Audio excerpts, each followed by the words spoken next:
ദിവസം ലുലുവിൽ പോയി കുറച്ച് ഷോപ്പിംഗ് ചെയ്ത് പറഞ്ഞായിരുന്നു. അപ്പം ഞാൻ അതിൽ ഫിഷൊക്കെ മേടിച്ചെന്നും പറഞ്ഞായിരുന്നു. അപ്പം ഇന്ന് ഞാൻ ഫിഷ് രാവിലെ തന്നെ എഴുന്നേറ്റ് കട്ട് ചെയ്യാൻ പോവാണ്. കാരണം ഇന്ന് വൈകിട്ട് അനിയത്തി വരും. അപ്പം അതിന് മുന്നേ എനിക്ക് പരിപാടികളെല്ലാം തീർക്കണം. വരുമ്പോൾ വിശന്നാ വരുന്നെങ്കിൽ കഴിക്കാനും കൊടുക്കണ്ടേ. ആദ്യം തന്നെ മീനും കൊഞ്ചും എല്ലാം വൃത്തിയാക്കി ആദ്യം തന്നെ ഞാൻ മീനിനെ അടുപ്പത്ത് കയറ്റാന്നുള്ള പ്ലാനിലാണ്. അപ്പോൾ അപ്പുറത്ത് ഫോൺ വെച്ചിട്ട് ഞാൻ അമ്മയോട് ചോദിക്കുകയാണ് എങ്ങനെയാണ് എന്തൊക്കെയാണ് വേണ്ടതെന്ന്.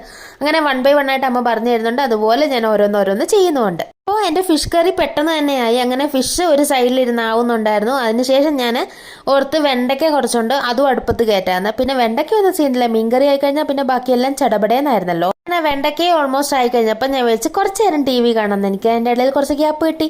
അങ്ങനെ ഞാൻ TV കണ്ട് അതിനിടയിൽ ഞാൻ കുളിക്കാൻ വേണ്ടിയിട്ട് ഓടിപ്പോയി. കാരണം ഇപ്പം കുളിച്ചില്ലെങ്കിൽ പിന്നെ ഞാൻ മടി പിടിക്കും. ഇവിടെ അത്യാവശ്യം തണുപ്പൊക്കെ ഉണ്ട് വെള്ളത്തിന്. അങ്ങനെ എൻ്റെ കുളിയൊക്കെ കഴിഞ്ഞു. എനിക്ക് കുറച്ച് ഡ്രസ്സൊക്കെ വാഷ് ചെയ്യാനുണ്ടായിരുന്നു. ഞാൻ ഡ്രസ്സൊക്കെ വാഷ് ചെയ്തിട്ടു. പിന്നെ കുറച്ച് മാറ്റൊക്കെ കഴുകി പുറത്തിട്ടിട്ടുണ്ടായിരുന്നു. വെയിൽ കണ്ടുകൊണ്ട് തന്നെ ഞാൻ അത് ഓടിപ്പോയി തിരിച്ചു മറിച്ചൊക്കെ ഇടുമായിരുന്നു. അപ്പം ഞാൻ വിചാരിച്ചു കുറച്ച് നേരം അവിടെ നിന്ന് വായി നോക്കാൻ ആരുമില്ല എങ്കിൽ പോലും പോകുന്നവരെയും വരുന്നവരെയൊക്കെ ഒന്ന് നോക്കാമെന്ന് വിചാരിച്ചു. അതിനിടയിൽ എനിക്കൊരു കൊറിയറൊക്കെ വന്നിട്ടുണ്ടായിരുന്നു. അങ്ങനെ ഞാൻ ആ കൊറിയറൊക്കെ ഓപ്പൺ ചെയ്ത് നോക്കണം. അപ്പോൾ ഇത് ചേട്ടൻ്റെ ഡ്രസ്സാണ്. ഞങ്ങളൊരു ട്രിപ്പ് പ്ലാൻ ചെയ്തെന്ന് പറയുന്നുണ്ടായിരുന്നല്ലോ. അപ്പോൾ അതിൻ്റെ ഓരോന്നോരോന്ന് വരികയാണ്. അതിൻ്റെ ഇടയിൽ ഞാൻ പോയി ഫുഡൊക്കെ കഴിച്ച് ഇത് ഞാൻ ഇന്നലെ ഉണ്ടാക്കിയതാണ് കേട്ടോ.